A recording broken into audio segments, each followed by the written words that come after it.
இத்தனை பயணம் ஒரே நேரத்தில் தொடங்கி நடக்குது. ஒவ்வொன்றுக்கும் ஒரு நோக்கம் இருந்தாலும் தேர்தல் தான் இலக்கு. இந்த பயணங்களை நீங்கள் எப்படி புரிஞ்சுக்கிறீங்க? எதற்காக இதெல்லாம் நடக்குதுன்னு நினைக்கிறீங்க?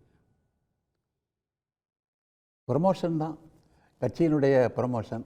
தேர்தல் வரப்போகிறது. இதற்கு முன்பு நடந்த தேர்தலில் 9 மாதங்களுக்கு முன்பெல்லாம் பிரச்சாரங்கள் துவங்கினதில்லை. இப்போ எதுக்கு 9 மாதங்களுக்கு முன்னே இந்த பிரச்சாரம் தொடங்குது? நீங்கள் 2 கேள்வியை முதல் வச்சுங்க. முதல்ல நான் நினைக்கிறதுன்னு சொன்னால், இந்த பிரச்சாரத்தை தேர்தல் அப்படிங்கிற கூட்டணி ஆரம்பித்து வைத்தது பாரதிய ஜனதா கட்சி தான். முதலாக அவங்க 11 மாதத்துக்கு முன்னாடியே தேர்தல் பரப்ப கூட்டணியை முடிவு செய்தாங்க. அதிமுக பாஜக கூட்டணி அப்படிங்கிற அந்த கூட்டணிக்கான தேர்தலுக்கான ஒரு கணக்கை தொடங்கி வச்சது அமித்ஷா தான் தொடங்கி வச்சிருக்கிறார். அது அப்போ தேர்தல் பயணத்தை அவர் தான் தொடங்கி வைத்திருக்கிறார். அதற்கு பிறகு இந்த தேர்தல்களை சூடு பிடிக்க ஆரம்பித்து இன்றைக்கி மக்களை சந்திக்க போகிறோம் அப்படின்னு எல்லாம் கிளம்புறாங்க. இந்த திமுகவை பொறுத்தவரை ஏன் இன்றைக்கு மக்களை சந்திக்க போகிறாங்க? எதற்காக 10 மாதங்களுக்கு முன்பு அமித்ஷா இந்த கூட்டணியை உருவாக்குகிறார்? இந்த 10 மாதத்திற்கு முன்பே இந்த தேர்தல் பிரச்சாரத்தை தொடங்கி நடத்த வேண்டிய அவசியம் ஏன் இருக்கிறது என்று பாஜக தரப்பில் ஏன் உணரப்படுகிறது? இந்த கேள்விக்கு சரியான விடை எது என்று பார்த்தால், தமிழ்நாட்டில் நடந்து கொண்டிருக்கின்ற திராவிட மாடல் ஆட்சி மக்கள் செல்வாக்கோடு வலிமையாக இருக்கிறது.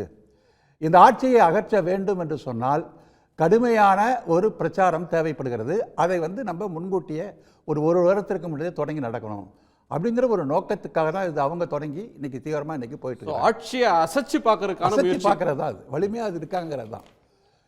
முதலமைச்சரை பொறுத்தவரையிலும் மக்கள் சந்திப்பு பயணங்கிறது தொடர்ச்சியாக எதிர்க்கட்சி தலைவராக இருக்கின்ற போதே அவர் மக்கள் சந்திப்பு பயணத்தான் நடத்தினார்.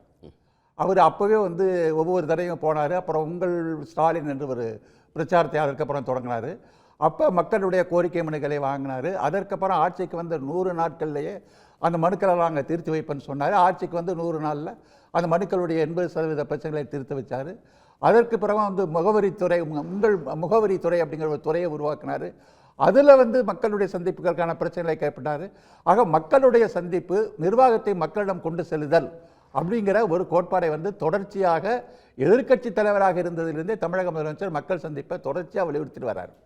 அதனால் அவங்க இப்போ நடத்துறது மக்கள் சந்திப்புங்கிறது புதிய விஷயம் அல்ல.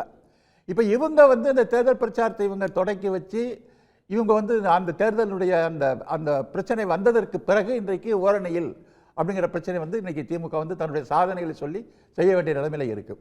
ஆனால் இன்றைக்கு வெளியே வந்திருக்கிற மக்களை சந்திக்கக்கூடிய எதிர்க்கட்சிகள் இதுவரை கடந்த காலத்தில் இப்படி மக்களை சந்திக்கின்ற, பிரச்சனைகளை சந்திக்கின்ற பயணங்களை நடத்தினாங்களா? மக்கள்கிட்ட போனாங்களா?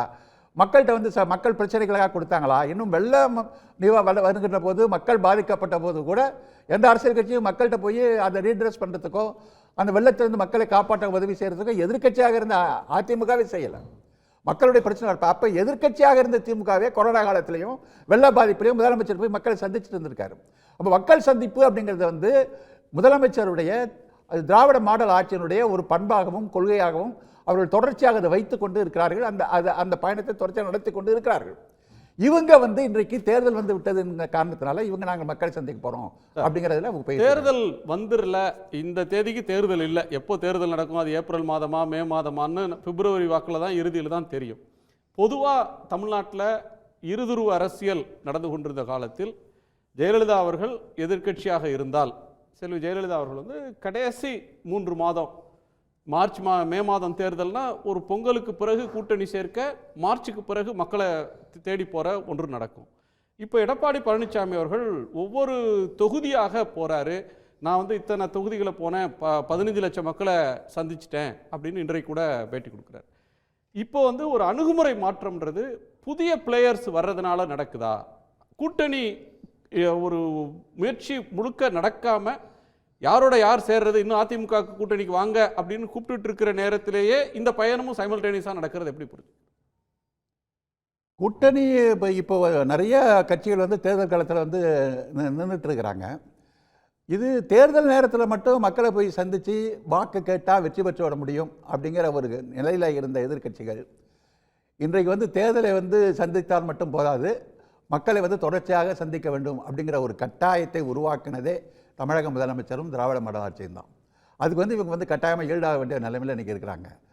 அதனால் இன்றைக்கு மக்கள் சந்திப்பு, அதாவது உட்காந்துக்கிட்டு அதே அறிக்கையை விட்டுக்கொண்டு மற்ற போஸ்டரை விட்டுக்கொண்டு அதெல்லாம் வந்து இன்றைக்கி மக்கள்கிட்ட போய் பேச முடியாது. மக்களை போய் நேரடியாக சந்திக்கணும், பேசணும் அப்படிங்கிற ஒரு பண்புங்கிறது வந்து தமிழ்நாட்டோட அரசியல் களத்தில் வந்திருக்கு.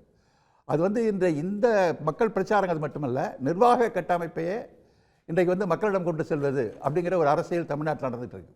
அரசு நிர்வாகத்தை வந்து கோட்டையில் உட்கார்ந்து கொண்டு செய்வதை விட மக்கள்கிட்ட கொண்டு போய், அரசு அதிகாரிகளை கொண்டு போய், அரசு மக்களுடைய குறைகளை கேட்டு மக்களுக்கான ஒரு பீப்புள் பாலிட்டிக்ஸ், மக்களுக்கான ஒரு அரசியல் அப்படிங்கிற ஒரு பண்பை வந்து இன்றைக்கு வந்து திராவிடர் மாடல் ஆட்சி உருவாக்கிறதுனால இந்த வட்டத்தில் இருந்து அவங்க வெளியே போக முடியாதவங்க இந்த வட்டத்துக்குள்ளே செயல்பட வேண்டிய ஒரு கட்டாயத்துக்கு வந்திருக்கிறாங்க. அதன் காரணமாக தான் இவங்களுக்கு மக்களை நோக்கி போகின்ற ஒரு அரசியலை நடத்த வேண்டிய நிலைக்கு தள்ளப்பட்டிருக்கிறாங்க. இந்த பலமுனை அரசியல் கூட்டணி குழப்பங்கள் இருக்கிறப்ப ஒவ்வொரு கட்சியும் தான் முதலமைச்சர் என்று கிளைமன்ற அத்தனை கட்சிகளும் மக்கள்கிட்ட நம்ம போகணும், நம்மளை இருத்தலை காட்டணும் அப்படிங்கிற ஒரு கட்டாயம் வந்து இன்றைக்கி வந்திருக்கு.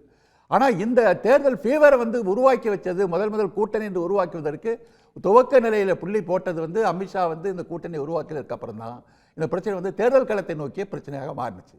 சார், நீங்கள் அமித்ஷாவுடைய பயணத்தை சொல்கிறீங்க, கூட்டணி முயற்சியை சொல்கிறீங்க. ஏற்கனவே திமுக தன்னுடைய கூட்டணியை தொடர்ந்து இன்டாக்டாக வச்சுட்டு தானே இருக்காங்க. அவங்க ஒன்றும் கூட்டணி இல்லாமல் இல்லையே. ஒரு அணி ஆளுங்கட்சி அவங்களுடைய கூட்டணியை வைத்து கொண்டிருக்கிற போது எதிர்கட்சி அதை வீழ்த்துவதற்கு ஒரு கூட்டணி அமைக்கிறது அப்படின்றது அரசியல். அதை நான் தப்புன்னு சொல்லலை. ஆனால் அந்த கூட்டணி ஏன் இவ்வளவு ஒரு வருஷத்துக்கு முன்னாடி நீங்கள் உருவாக்குறீங்க? இது மாதிரி இதுக்கு முன்னாடி ஒரு வருஷத்துக்கு முன்னாடி தமிழ்நாட்டு அரசியலில் நாங்கள் வந்து கூட்டணி உருவாக்கிட்டோம். இந்த தேர்தல் நேரத்தில் கடைசியில் 2 மாதம் 3 மாதம் வரையிலும் கூட்டணி மாறுறது, எந்தெந்த கட்சி கூட்டணி இருக்குது, எந்த கட்சி எங்கே வரப்போகிறது, கடந்த நாடாளுமன்ற தேர்தலே பார்த்தோம். இது மாதிரி கூட்டணி கடைசி நேரத்தில் மாற்றங்கள்லாம் இருந்ததெல்லாம் பார்த்தோம்.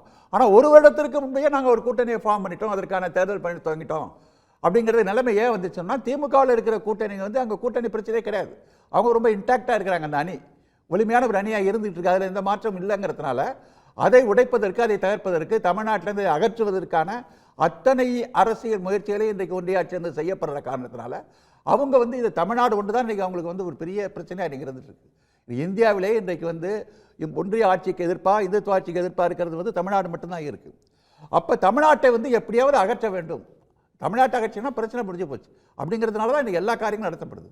அந்த அடிப்படையில் தான் இது வந்து முன்னுரிமை கொடுத்து தமிழ்நாட்டில் ஒரு வருடத்திற்கு முன்பே இந்த கூட்டணியை துவங்கி அந்த கூட்டணி கட்சிக்குள்ளே வந்து நம்ம வந்து ஒரு ஒற்றுமையும் ஒருமைப்பாட்டையும் கொண்டு வரணும்னு சொன்னால் அதற்கு ஒரு ஓராண்டு காலம் தேவைப்படும். அவங்களுக்குள்ள முரண்பாடுகளை தீர்த்து வந்து சரி செய்வதற்கு இது தேவைப்படும். அப்போ தான் அந்த கூட்டணிக்குள்ளே ஒரு ஒற்றுமையை உருவாக்கி நம்ம மக்கள்கிட்ட போக முடியும் அப்படின்னு முன்கூட்டியே ஒரு வருடத்திற்கு முன்னாடி திட்டமிட்டு பயணத்தை துவக்க வேண்டிய ஒரு கட்டாயத்திற்கு இவர்கள் தள்ளப்பட்டது. காரணம் வந்து இந்த திராவிட மாடல் ஆட்சியை அகற்றணும் அப்படிங்கிற ஒரு நோக்கத்தில் தான் இது நடத்தப்பட்டது. ஓகே, தொண்டர்களை இப்போவே தயார் பண்ணுறது, செல்வாக்க கூட்டணி கட்சிகளுக்கு காட்டுறது அப்படின்றது ஒரு கோணம் அதில் இருக்குது. இன்னொன்று, இந்த தேர்தலில் ஏதேனும் ஒரு இஷ்யூ ப்ரிடாமினண்ட்டாக வரப்போகிறதா அப்படின்னு ஒன்று. நீங்கள் ஆட்சியை அகற்றுவதற்காக அமித்ஷா பிரயத்தனப்படுறாரு. அதற்காகவே 10 மாதங்களுக்கு முன்னாடி வந்து சென்னையில் உட்காந்து கூட்டணியை போடுறாரு, மாதம் வந்து பேசுகிறாருன்னு சொல்கிறீங்க. ஆட்சிக்கு எதிரான அலை அப்படின்னு ஒன்று இருந்தால் அந்த முயற்சியை முன்பே செய்ய வேண்டிய தேவை இருக்குமா? ஆட்சிக்கு ஆதரவான ஒரு அலை என்பது இருக்கா? இல்லை அலையே இல்லை, ஆதரவாகவும் ஒரு அலை இல்லை, எதிர்ப்பாகவும் ஒரு அலை இல்லை அப்படின்னு சொல்கிற ஒரு பார்வையை நீங்கள் பார்க்குறீங்களா? இப்போ இந்த தேர்தல் களத்தில் வந்து பெரிய அலை எதுவுமே இருப்பதாக தெரியலை. இப்போ திராவிட மாடல் ஆட்சியினுடைய அவனுடைய சாதனைகள், அந்த சாதனைகளை வந்து மக்கள்கிட்ட அவங்க கொண்டு போவது, அந்த சாதனைகள் ஒழுங்காக நடக்கிறதாங்கிறது ஃபாலோ ஆக்ஷன் பண்ணுறது, இதோடைய தொடர்ச்சியான நிகழ்வுகள். இப்போ வந்து கிட்டத்தட்ட திராவிட முன்னேற்ற கழகம் ஆட்சிக்கு வந்ததுக்கப்புறம் தமிழக முதலமைச்சரை பொறுத்தவரையிலும் அவர் வந்து இந்த பார்ட்டி பாலிட்டிக்ஸ், கட்சி அரசியல் அப்படிங்கிற ஒரு கோட்பாடை ஒதுக்கி வைத்துட்டு மக்களுக்கான திட்டங்களை அறிவிப்பது, மக்களுக்கான கொள்கைகளை அறிவிப்பது, மக்களுக்கான திட்டங்களுக்கு ஒரு பீப்புள் பாலிட்டிக்ஸை தான் அவர் கையில் முன்னெடுத்திருந்தார். இப்போ அவர் அதிகமானவர்கள் இந்த எதிர்க்கட்சிகளுக்கு லாவணி பேசுவது, எதிர்க்கட்சிகளுக்கு பதில் சொல்வது, அறிக்கை விடுவது. கடந்த காலங்களில் நீங்கள் பார்த்தீங்கன்னா எம்ஜிஆர் அவர்கள் முதலமைச்சராக இருந்தப்ப அவங்களுடைய அரசியலுங்கிறது வந்து கலைஞர் எதிர்ப்பு அரசியல், திமுக எதிர்ப்பு அரசியல் தான். ஜெயலலிதா அவர்கள் முதலமைச்சராக இருக்கிறப்ப ஒரே டார்கெட் வந்து திமுக எதிர்ப்பு, கலைஞர் எதிர்ப்பு அரசியல் தான் இருந்துச்சு. அது மாதிரி எடப்பாடி பழனிசாமி இருந்தப்பையும் அப்படி தான் இருந்துச்சு, அதை நோக்கி தான் போச்சு. ஆனால் முதலமைச்சராக மு.க. ஸ்டாலின் அவர்கள் வந்ததற்கு பிறகு அந்த கட்சி அரசியலை ஓரங்கட்டி வச்சுட்டு மக்களுக்கான ஒரு அரசியல் பாதையை அவர் தொடங்கி வைத்தார். அதிமுக எதிர்ப்பு அரசியல் அவங்களை செய்யலன்றீங்களா? அதிக அளவுக்கு அது தேவையில்லை. அதை விட கூடுதல் கவனம் மக்கள் அரசியலுக்கு செலுத்தப்பட்டது. ரொம்ப போகிற போக்கில் தான் அதுக்கான விமர்சனங்கள் செய்யப்பட்டதார அதிமுக தரப்பில் ஒரு பெரிய எதிர்ப்பு அரசியலும் வந்து வலிமை இங்கே செய்யப்படலை. அவங்களுடைய சட்டமன்ற நடவடிக்கைகளும் மற்றவங்க பார்த்தீங்கன்னா அவங்களும் வந்து ஒரு டைலமாவில் இருந்தாங்க. போன தடவை ஒரு பிஜேபியை வந்து ஆதரிச்சுட்டு அதுக்கப்புறம் திடீரென்று பிஜேபி எதிர்ப்பு நிலையை எடுத்து அதற்கப்புறம் திடீரென்று ஒரு பிஜேபி ஆதரவு நிலை எடுக்கின்ற ஒரு சிக்கலில் வந்து அவங்க குழப்பத்தில் அவங்க மாட்டிட்டு இருக்கிறதுனால அவங்க எந்த அரசியலை முன்னெடுப்பது அப்படிங்கிறதுல அவங்களுக்கு ஒரு குழப்பம் இருந்துச்சு அவங்களுக்கு. அதனால் இப்போ அந்த ஒரு பிரச்சனையில் திமுக பாதை மட்டும் தெளிவான ஒரு மக்கள் அரசியல், பீப்புள்ஸுக்கான திட்டங்கள், பீப்புளுக்கான கொள்கை இது நிறைவேற்றங்கள், அதை நோக்கி தான் அவங்க பயணம் இருந்தது. அதனால் பார்ட்டி பாலிட்டிக்ஸை மினிமைஸ் பண்ணார் அவர் முதலமைச்சருடைய முக்கியமான ஒரு விஷயம். கடந்த காலத்தில் 10-15 வருடங்களில் பார்க்காத ஒரு பண்பு தமிழக முதலமைச்சர் இந்த அரசியலில் உருவாக்கி வச்சது. இரண்டாவது விஷயம் வந்து நிர்வாக கட்டமைப்பு. அரசுகளிடம்தான் மக்கள் வர வேண்டும் அப்படின்னு சொன்னால் அரசு இயந்திரம் மக்களுக்கான டெலிவரி செய்யாது, அதில் வந்து ஒரு பெரிய தேக்கம் இருக்குது என்கிற காரணத்தில் அரசு இயந்திரத்தை மக்களிடம் கொண்டு சென்று மக்களுடைய பிரச்சனைகளை வந்து அரசு இயந்திரத்தை கொண்டு போய் செஞ்சிருக்கின்ற ஒரு மக்களுக்கான அரசு அதை மாற்றி அமைச்சு அதை செயல்படுத்தி காட்டிட்டு இருக்கிறார். இதெல்லாம் அவர் கொண்டு வந்த ஒரு பண்பு மாற்றங்கள்.